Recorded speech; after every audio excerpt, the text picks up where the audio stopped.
Okay, so good morning, everyone. Today we have the pleasure of having Professor Igawa here. He's a well-renowned surgeon and especially for live donor liver transplantation, and has done pioneering work in ABO incompatible liver transplant, especially pediatrics as well. And he's got extensive work in AMR as well. So I won't waste time with my this one, and I'll just welcome Professor Igawa here to ILBS. And we have the pleasure of knowing what we can do better from him. So everybody, please free and share the experiences. He's going to talk about some basic works as well. So that's important in terms of immunology and understanding of it as well. Thank you very much, Professor Igawa. Thanks. Thank you very much. Good morning, everybody. It is very honor for me to have presentation in the most famous hepatobiliary center in India. So when I talk about ABOI, usually it takes at least 1 hour, but it's very hard for me and to you too. So this slide is the contents of which I presented in the day before yesterday in the 80th annual conference of Liver Transplantation Society of India. I start the presentation from B-cell immunology and go into the long-term tolerance after ABOI liver transplantation. So I should have talk from an introduction, but today I just skipped the introduction. So please, for me. This is a well-known pathways of antibody production. A is a T-cell dependent pathway. B is T-cell independent pathway. Usually, even though we do not have the injected with a different type of red blood cell, but already we have the antibodies against the different type of blood antigen. Usually, as you know, is immunized through the food from the child food, and the pathway is the B1 cell pathway. So T cell, this pathway is T cell independent. And another thing is the T cell dependent pathway is a B2 cell. It's a B2 cell pathway also have two pathways. One is non-germinal center B cell. And the other one is germinal center dependent B cell pathway. But the memory B cell played an important role. This is the slide of B cell desensitization.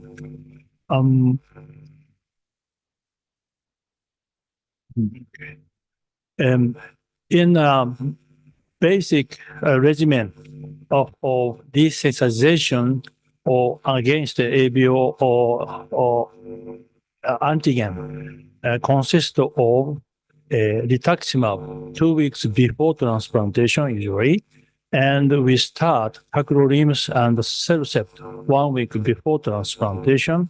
And if the titer is very high, we do the plasmapheresis or, if possible, absorption treatment. And we used to do the splenectomy, enhance the depletion of B-cell immunology activity. But after usage of the rituximab, we quit the splenectomy in the usual situation. And we just follow the routine immunosuppression. Before the era of rituximab, we add the immunosuppression, we add the immunosuppression, we add the immunosuppression. A patient die with severe AMR or infection. So after rituximab, we can reduce the total immunosuppression that we can avoid the infectious complication. This is the slide, the rituximab and Cerecept and tacrolimus. In mice experiments, Professor Oda in Hiroshima University revealed that the tacrolimus can deplete the B cell development through the plasma blast. And this is the reason why we use the tacrolimus before the transplantation. The Cerecept, as you know, deplete the B cell at the plasma cell activity, and rituximab deplete B cell, including memory B cell. This is the regimens, which I told you already. This is a slide of a case. This patient was PBC, and the titer was very low at that time. Maybe it is 8 something. And at that time, I had the opportunity of rituximab, but because the patient had very low titer, I hesitated to use rituximab because at that time, we have no experience, just I prepared. I did not have as the first case, but the B cell, at that time I followed the B cell after the transplantation, and the B cell increased, the blue line, and the memory B cell increased, the 5. So I gave the rituximab after transplantation. Although the B cell decreased, but the titer, antibody titers increased, jumped up more than 500. Although I started the plasma exchange, the patient developed severe AMR and died. After this case, I used rituximab all patients in ABOI, even though the titer is low. But this patient showed me that the memory B cell works together. It means the AMR after transplantation is related to this pathway in which the memory B cell works. And in this desensitization regimen, we just deplete the pathway that without T cell, and deplete or decrease the antibody before the transplantation. But the antibody before transplantation can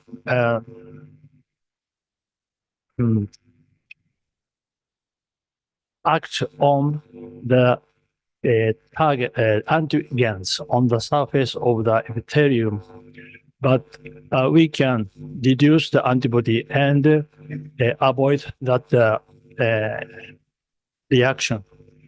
But after transplantation, the patient have a chance to produce the antibodies through the memory B cell activation. This is the reason why we have to decrease even the memory B cell too by rituximab. How to treat the AMR? So basically the first choice is steroid pulse after the liver biopsy, when we doubt the beginning of AMR, such as fever and increase of liver functions. This is a report of the success of treatment of AMR using bortezomib from Kyoto group. As you know, the bortezomib destroy the plasma cell. This is the figure of their article, and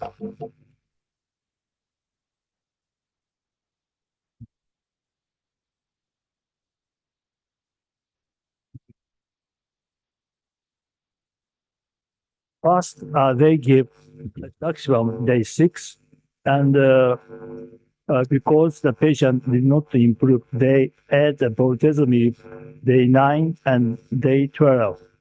And the antibody decreased, of course, with after the plasma exchange, but the CD19 decreased and the patient improved. This is a very informative case, and we have to deplete the B cells, activated the B cell and activated plasma cell both when we treat the severe AMR. This has changed. This is the slide of a current situation of ABO incompatible transplantation in Japan.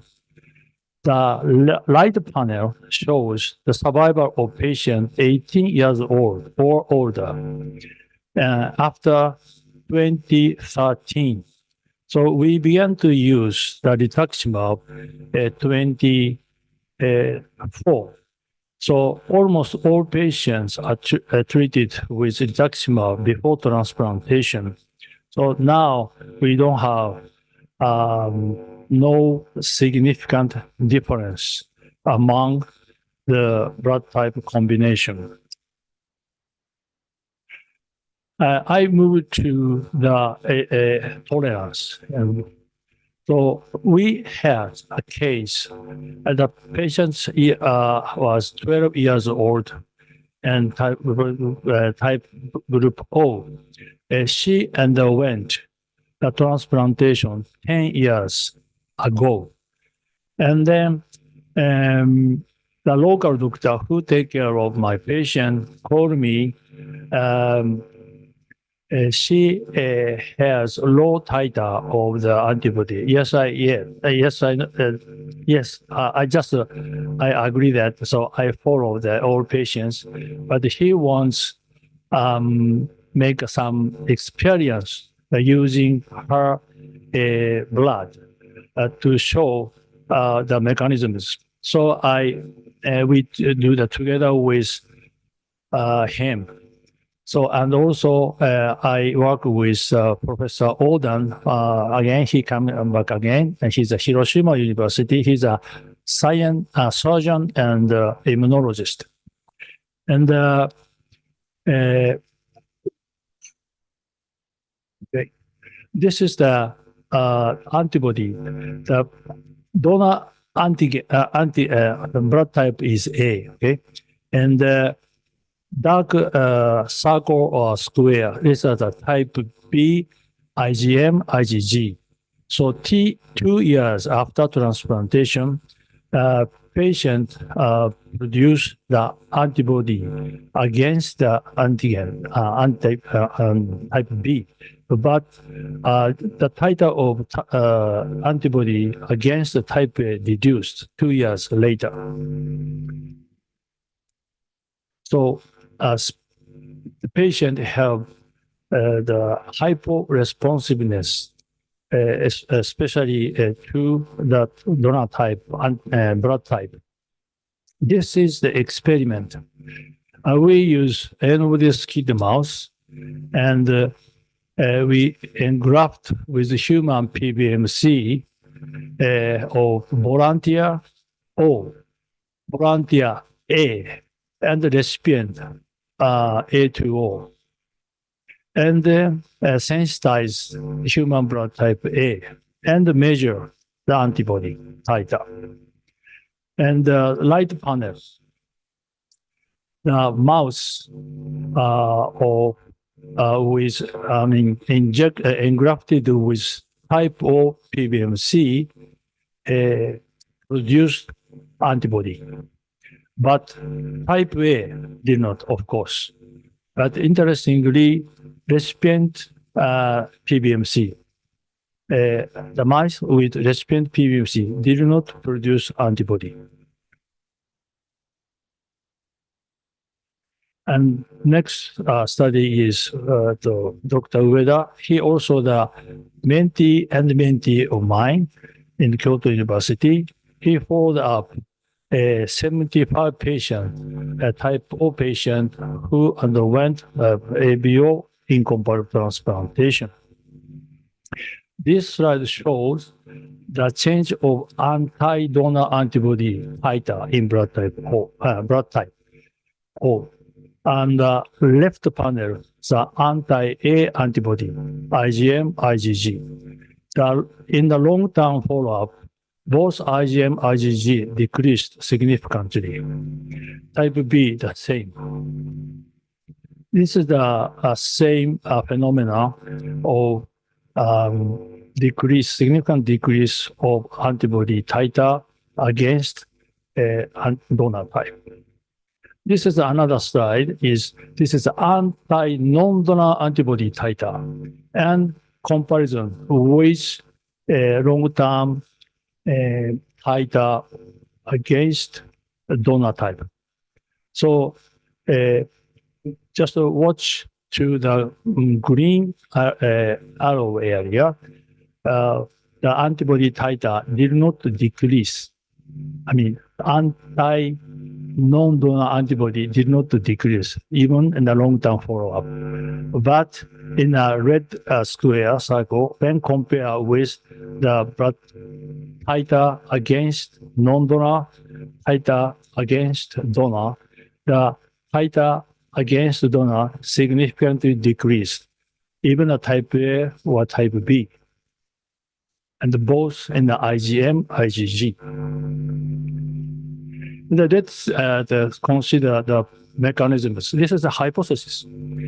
So one is no inflammation despite existence of antibody. Another one is B-cell hyporesponsiveness. It means low titer. Sometimes we encounter the patient who have high antibody titer, but nothing happened. So why? The one possibility is discrepancy between isohemoagglutinin assay and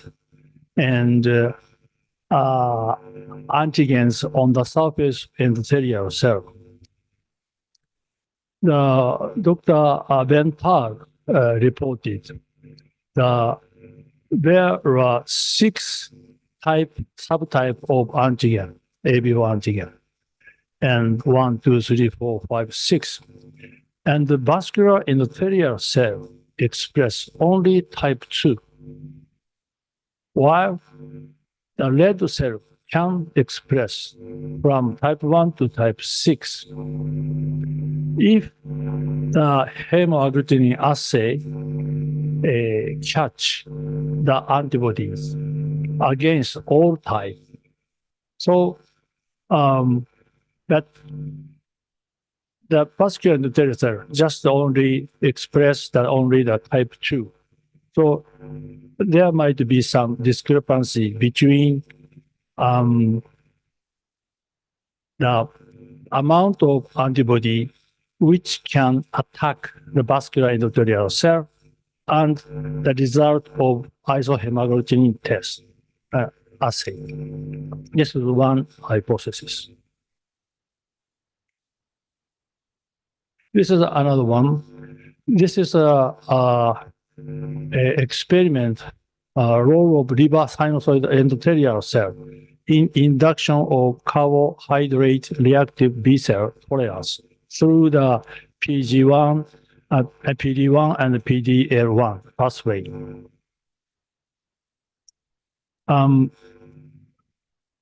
This group have worked on the role of liver sinusoid epithelial cell on the T cell tolerance. So they reported the sinusoidal cell educate and the lymphocyte T cell in the liver graft. The same concept is introduced in these B cells. Left 3 is a cartoon of human blood type OAB, and the left one is posing GAL antigen. It's a similar structure. This is a cartoon of the experiment. There are two mice. One is GAL-T negative B6 mice.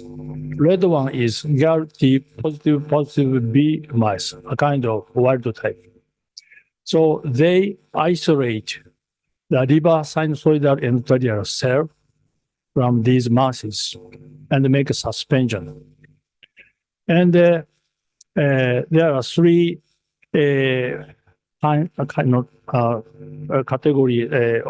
categories of mice. These are all GAL-T negative B6 mouse. The left one is complete control one, no injection. The middle one, the mouse injected with LCEC suspension of blue, if it's negative mouse, through the portal vein. The right one is negative mice injected with positive suspension. Okay, and after that, they are immunized with GAL-bearing rabbit RBC. This slide shows the expression of GAL antigen on the endothelial cell. So the top panels are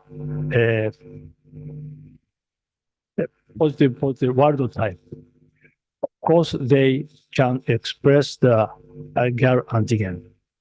The negative one, of course, they do not express the GAL antigen on the surface of endothelial cell.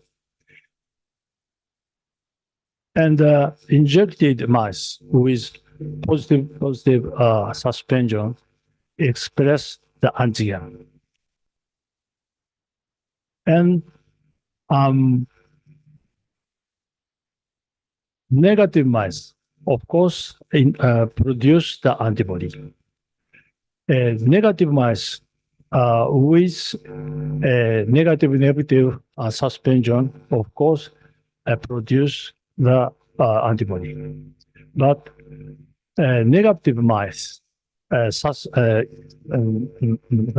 positive sinusoidal cell cannot produce the antibodies. The hypothesis is right panel. So sinusoidal cell can modulate the activity of B cell. And they made another experiments. They activate the B cell with anti-IgM. And the right panel shows that by stimulation, the B cell expressed PD-1. This is the hypothesis. And sinusoidal cell express PD-L1, if PD-L1 express the PD-L1, sinusoidal cell can activate the B cell by PD-1, PD-L1 pathway. And they give anti-PD-L1 antibody to block the PD-L1. And they show the increase of antibody by PD-L1 blocking. This is the hypothesis. And the human sinusoidal cell can express the antigen, blood type antigen. So we have taken together, we have a hypothesis for the B cell tolerance.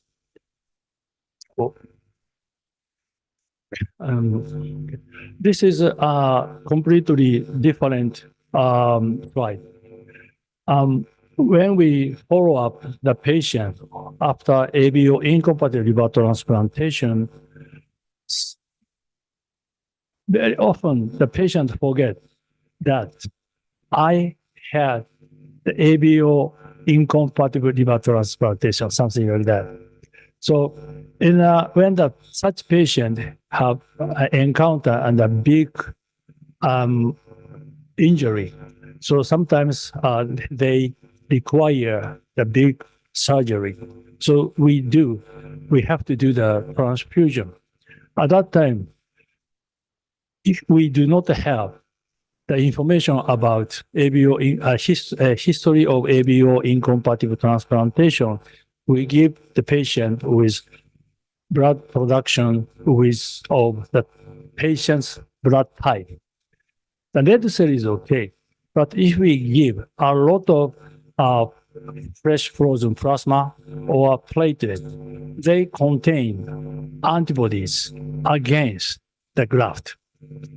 Although we do not have the report of acute AMR after a big surgery, a transfusion in liver transplantation, but already we have some case report of AMR by transfusion in kidney transplantation. So kidney and liver has that big difference in the size. So some attack, liver can survive coming over some amount of the injury, and the kidney is very sensitive. So some difference, but we had better avoid such situation. So in Japan, usually we give a small card to the patient. Please hold on the card. I have the ABO incompatible transplantation. If necessary, please use transfusion blood type AB or a donor type. But the donor type is very difficult and confusing, so AB is easier. And now, the 14% of liver transplantation is incompatible in Japan. Okay. This is, do we have time? Not yet, it is not published yet, but this is the result of the survey of Japanese ABOI 2021. And this is the HCC one, just to show the only conclusion. There is no difference of survival and recurrence between ABO and ABOI. This is another result of acute liver failure, adult acute liver failure. In this survey, 19 adult patients underwent ABO incompatible liver transplantation. Cause of acute liver failure, half unknown, and 21% drug-induced, autoimmune hepatitis 3, and hepatitis B2. And this is this slide shows when the patient received rituximab before the transplantation. Blue circle is the day of the transplantation to the day before the transplantation. 4. The other one, red circle, is earlier than 3. And if we compare the incidence of AMR,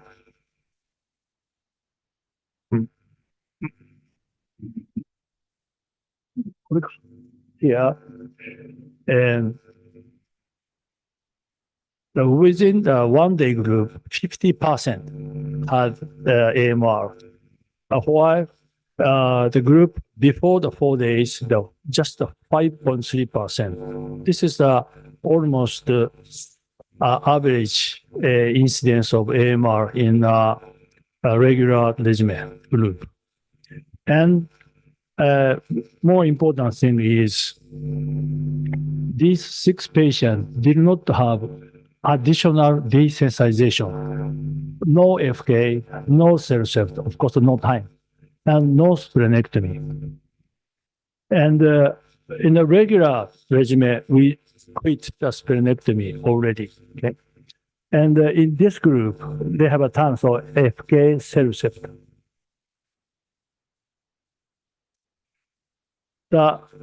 This lower panel shows the result of 10 years ago. At that time, only 6 patients had the rituximab, but they did not have AMR at all. But all 6 had other desensitization too. 3 patients had infusion treatment and splenectomy. 2 patients had infusion. 1 patient splenectomy. Already, you are not familiar to infusion treatment.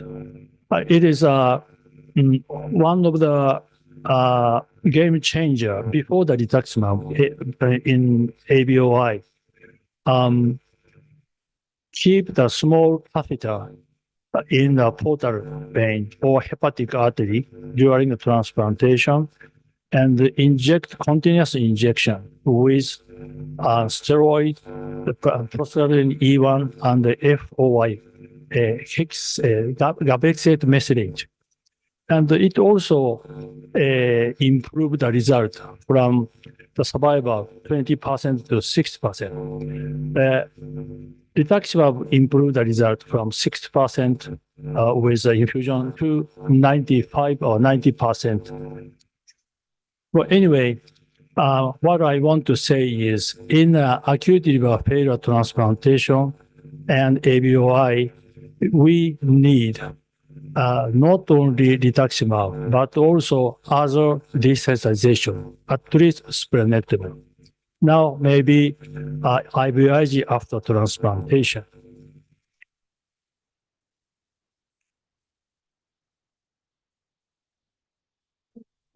Okay. And there, I heard today I have a basic scientist in the audience. This is a kind of new in DSA, the field. A C1q binding antibody is a kind of common sense. The same thing is problem in the antibody against ABOI antigen. My previous place where I was a professor of surgery, we had Tokyo Women's Medical University. We had a good immunology laboratory. We developed the system of measure the C1q positive IgG against blood type. And like this, and like this, and like this. This is the case with uneventful cause. The lower panel is the change of the IgG subtypes. The C1q positive, the red line, is just low, nothing happened. This is the moderate AMR. The patient was rescued by just plasmapheresis and pulse steroids. The red ones, please see the red ones increased. The bar, just the titer, is only the 16. Okay. Usually, ABO titer increase, jump up to hundreds, thousand, and AMR occur. This is the classical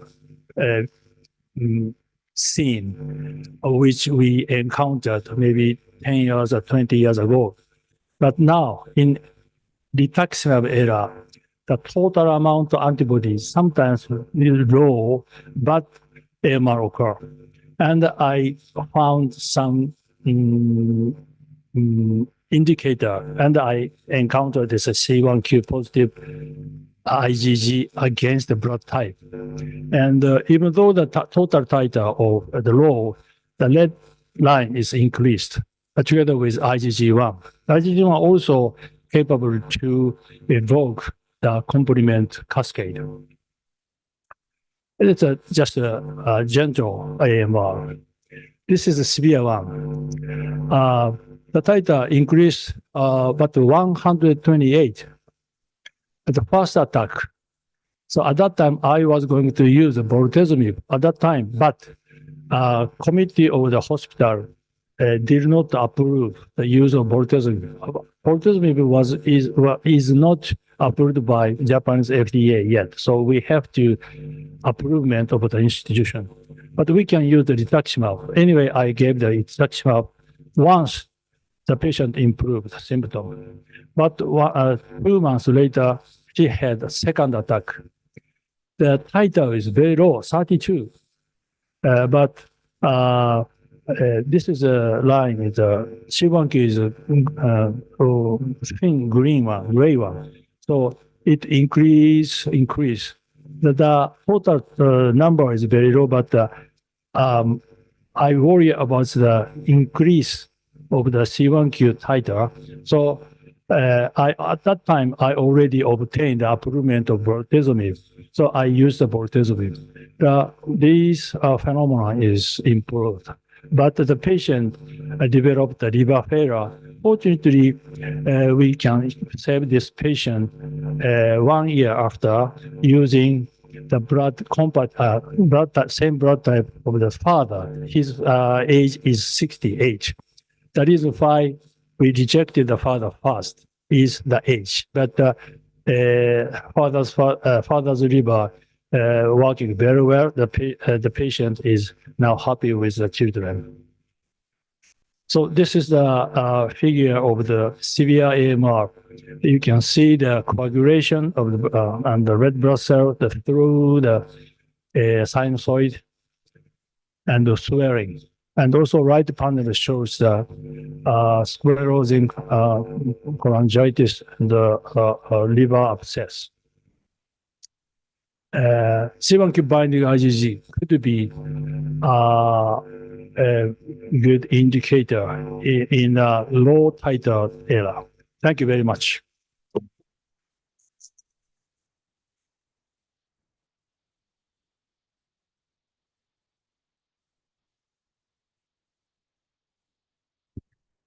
Professor Igawa, it was an excellent presentation. Any questions coming from the floor? So we would like you to just give us, especially in pediatrics, what would you be, talking about patients who are younger, of course, less than 2 years, or maybe an infant who doesn't have the titers, those whose titers are very low. So would you still think of giving rituximab to those patients? Okay. And what dosage are you using for rest of the children also? First, in the Japanese cities, the youngest age of the patient who have the ABO AMR is 11 months. But if we defined the threshold by statistics work, the cutoff line is 3 years. Okay, and if this is oncology, we choose the 3 years as a cutoff. But I don't want to make any AMR in a pediatric case. So I recommend 1 year. And Mureo is a famous pediatric surgeon. He also he chose the cutoff line, the 2 years, but now he moved to 1 year. And the Dosage. dosage is, 270. I already published that, and 270 Yeah, you Oh, were talking about the same. yeah, Those body is the mass same index. per kilogram. So Yeah. you can calculate. Yeah, yeah. So you're using the 200 dosage for children Yeah, yeah. rather than the 375 Just so no, per kilogram. per kilogram. 275 milligram per kilogram. So Yeah, for example, and- for the Japanese average, but I'm a bigger average, but 500 milligram bottle of Bayer is just suitable for the Japanese adult patient. And in the pediatric, just to calculate up to the weight of 50 or 100 or 200.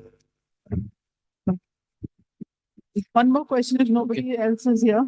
And that is, what do your pediatricians do to these children if you need to give the vaccine? When do they really think about giving vaccine after the rituximab? How many months later? We found in a corona vaccination, we found the within some patients did not respond at all to coronavirus vaccination, even though 2 years after transplantation. So, if possible, we have to vaccination and do the vaccination before the rituximab, I mean transplantation. And then we have to keep in mind the patient with rituximab might not be able to respond to vaccination. So we have to be careful. Good morning. I just wanted to ask that IgM, we are talking about IgG. IgM antibodies are more efficient in binding complement. A single antibody can activate complement, while in IgG you require two antibodies. Then why is IgG always more significant in causing AMR as compared to IgM antibodies? Because we usually ignore IgM antibodies during transplant. We discuss often this IgG or IgM, but usually they move together. And yeah. But we are not studying the significance. Even in this study, they are talking about IgG 1, 2, 3, 4 and complement binding IgG. But IgM is not taken into consideration, although there are one or two studies which say that high titers of IgM do cause AMR. We don't take them into consideration. Why? Statistically, there's no difference in the IgG and the IgM. So the logic and the real world is some difference, Very nice talk. Really enjoyed it. So just we had our own experiences here. Okay. We have done quite a few ABO incompatible as well. That includes ALFs, ACLF, and pediatric as well. So our struggle has been infection after the transplant because I think the profile of patient is. So apart from titers level and other things, do you do what your criteria for selecting patient for ABO incompatible?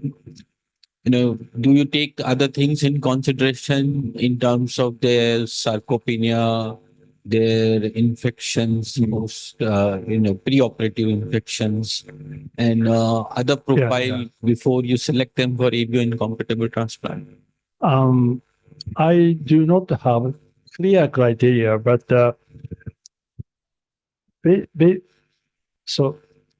very that patient is not suitable for the rituximab. But I published one paper with Professor Ozawa. He's my real mentor.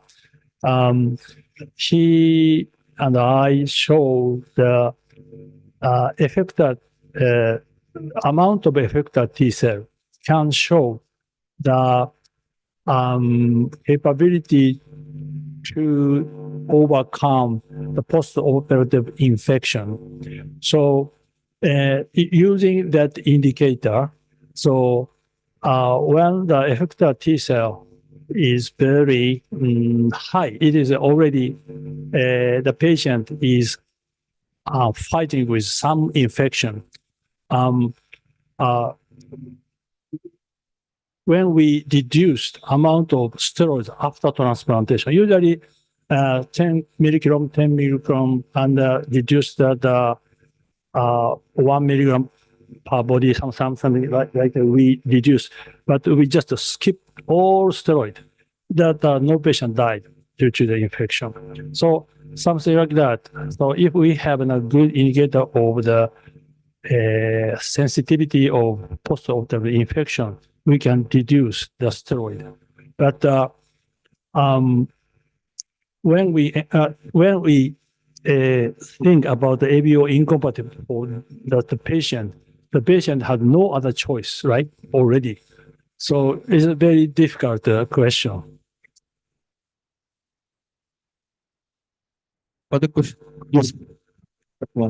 So after transplantation, ABO incompatible transplantation, as time passes on, the vascular endothelium get replaced by the host endothelium. Am I right?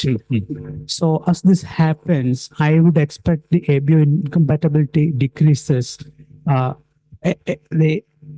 Decreases because of the replacement. So I would assume that most of the initial insult is on the endothelium. This is the only one hypothesis. I think another one is B cell, B regulatory B cell also. But this is only one hypothesis. This is not perfect theory, right?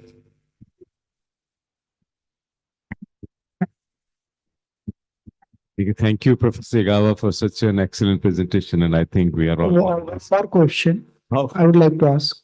If any patient who is planned for splenectomy during transplantation or before transplantation, in that case, what would be your plan of rituximab?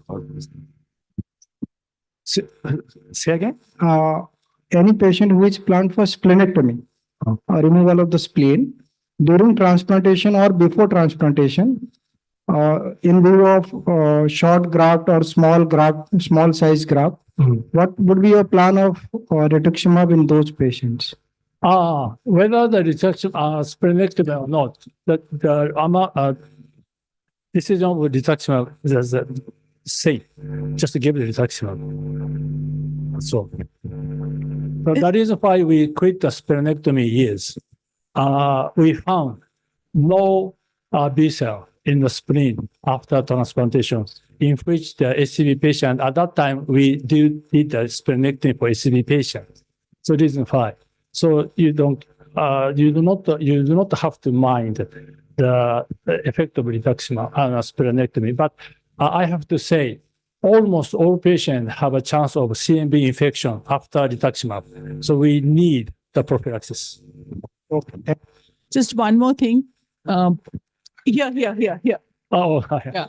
So, you've given rituximab, but in any situation perioperatively, would you need IVIG? Do you still give IVIG or not? We don't use IVIG before transplantation. Yeah. Because already enough. If you give after transplantation for insurance. Okay. So is there a role of any genetic polymorphisms in the ABO incompatibility? Can any be tested on that?